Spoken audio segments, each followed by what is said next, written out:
gün ben bu oyunu oynayacağım. Bakın. Bu.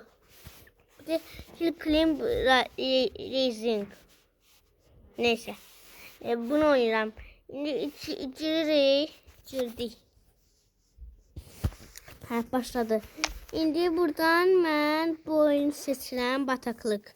Maşınım da belə Super Diesel 4x4. Hamısını max eləmişəm mən. Ciddi. Puluma da baxın zəhmət olmasa. Bu qədər.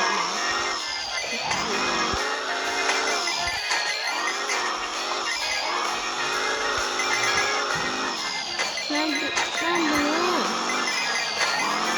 güzelce.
Düzdüm.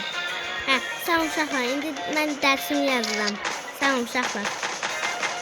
Baxın, sağ uşaqlar, bay bay.